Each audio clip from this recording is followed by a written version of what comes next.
Assalamualaikum warahmatullahi wabarakatuh. Perkenalkan, kami dari kelompok 1. Di sini kami akan mempresentasikan hasil dari pembahasan diskusi studi kasus pemanfaatan inovasi pendidikan di sebuah sekolah.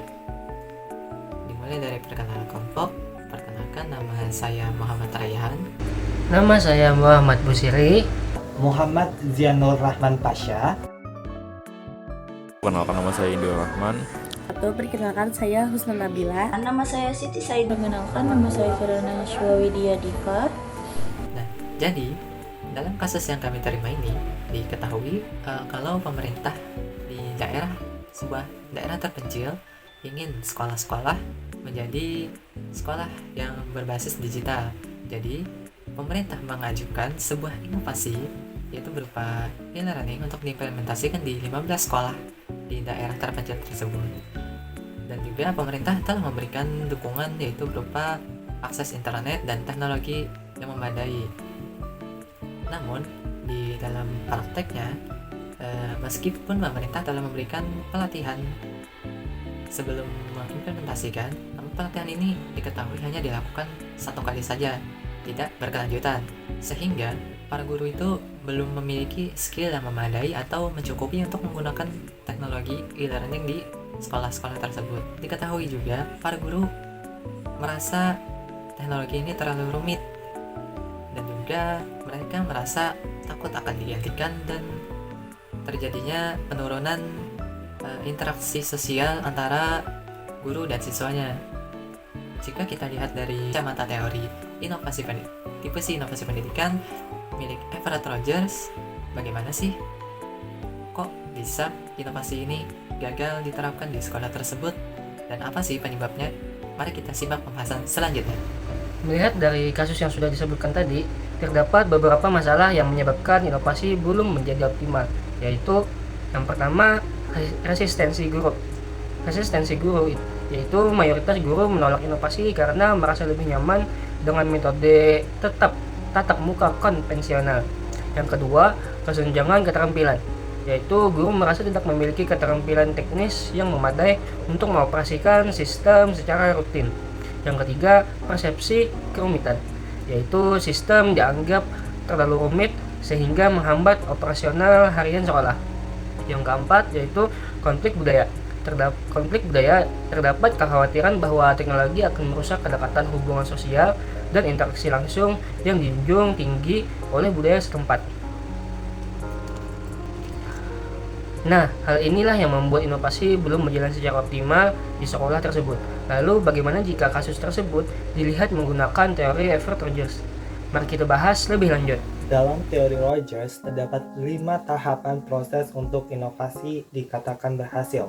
Pertama, knowledge. Inovasi itu haruslah diketahui oleh target pengguna terlebih dahulu. Namun dalam kasus ini, para guru di sekolah tersebut hanya sekadar mengetahui adanya inovasi tersebut yang diimplementasikan tanpa memiliki kompetensi dalam menggunakannya dalam proses pembelajaran. Kedua, persuasif, membentuk sikap setuju atau tidak setuju terhadap inovasi tersebut, sementara para guru dalam menunjukkan sikap penolakan terhadap inovasi teknologi yang ditawarkan karena nilai terlalu rumit dan adanya kekhawatiran interaksi sosial dengan para siswa berkurang. Ketiga, decision, tahap mengambil tindakan untuk menerima atau menolak inovasi. Akibat persepsi negatif terhadap inovasi yang dibawakan, para guru memutuskan untuk menolak inovasi dan tetap mempertahankan sistem pembelajaran tradisional. Keempat, implementasi. Sekolah menerapkan sistem e-learning dan teknologi yang memadai untuk mendukung hal tersebut.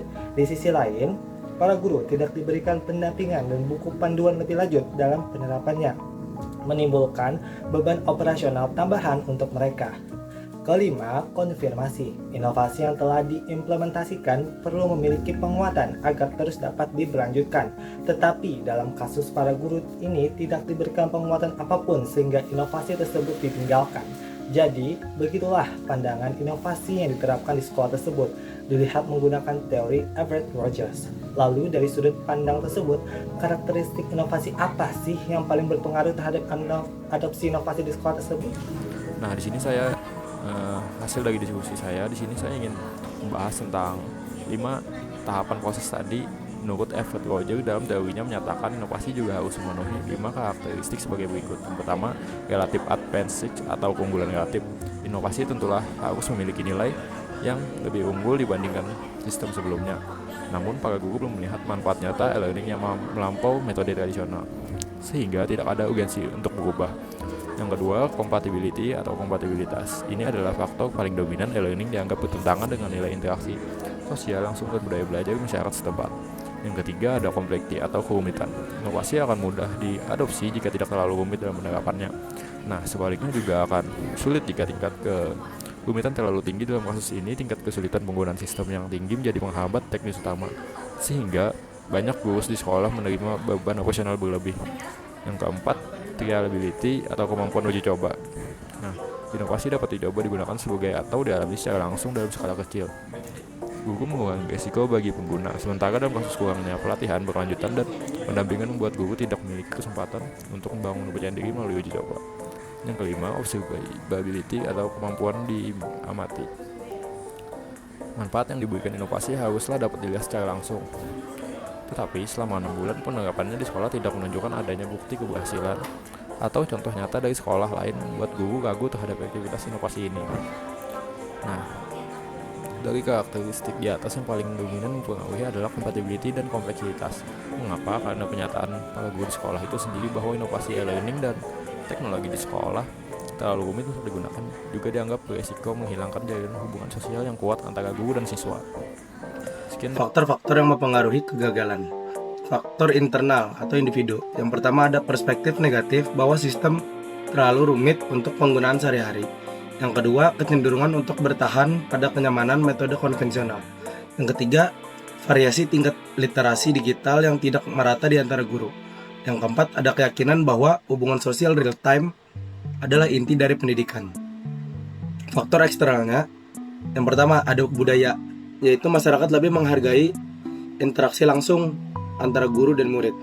Yang ketiga ada kebijakan. Pemerintah daerah hanya fokus pada penyediaan fasilitas fisik dan cenderung mengabaikan aspek psikososial guru. Yang ketiga, sarana prasarana. Meskipun infrastruktur tersedia, tidak ada integrasi sistematis antara fasilitas tersebut dengan praktik mengajar harian. Nah, faktor yang paling dominan dalam kasus ini adalah faktor internal. Alasannya, sekolah tidak memberikan pendekatan persuasif dan juga tidak adanya pendampingan serta kurangnya pelatihan yang intensif diberikan oleh sekolah. Selain beberapa faktor di atas, juga terdapat pengaruh lain, yaitu Individual blame bias artinya adalah kecenderungan mental yang keliru menyalahkan atau menghakimi karakter seseorang atas peristiwa dengan mengabaikan faktor lingkungan dan situasinya. Dalam hasil analisis kasus, terlihat kegagalan inovasi yang diusung oleh pemerintah gagal dibandingkan memperbaiki dan memberikan pendampingan. Pemerintah lebih memilih untuk menyalahkan pada guru yang belum siap untuk berubah. Padahal dalam pengimplementasian, pendidikan memerlukan sebuah proses panjang dan penguatan yang kuat, dan juga terdapat faktor lain seperti budaya belajar masyarakat, kurangnya pendampingan dan ketidaksesuaian inovasi dengan kondisi lokal. Oleh karena itu, kegagalan adopsi tidak sepenuhnya dapat dibebankan kepada guru. Lalu solusi untuk mengatasi hal ini bagaimana? Solusi untuk meningkatkan masalah ini yaitu yang pertama, sekolah perlu melaksanakan pelatihan berkelanjutan dan pendampingan intensif untuk meningkatkan kepercayaan diri teknis. Yang kedua, membentuk komunitas belajar dan menyediakan mentor teknologi di setiap sekolah untuk berbagi pengalaman. Yang ketiga, melakukan monitoring rutin, evaluasi berkala, dan menerapkan model blended learning atau kombinasi daring dan tatap muka agar sesuai dengan budaya lokal. Nah, jika solusi inovasi ini tetap dilanjutkan secara konsisten, maka 5 tahun ke depan akan memiliki beberapa kemungkinan yang terjadi di sekolah. Kemungkinan sekolah akan terjadi peningkatan keterampilan kepercayaan diri digital guru. Aktivitas platform e-learning akan meningkatkan sering dengan adaptasi siswa terhadap pembelajaran mandiri. E-learning akan menjadi standaran, berarti yang melengkapi pelajaran tatap muka, bukan menggantikannya. Inventasi teknologi pemerintah akan memberikan hasil nyata dalam kualitas komunikasi digital guru dan siswa. Terima kasih.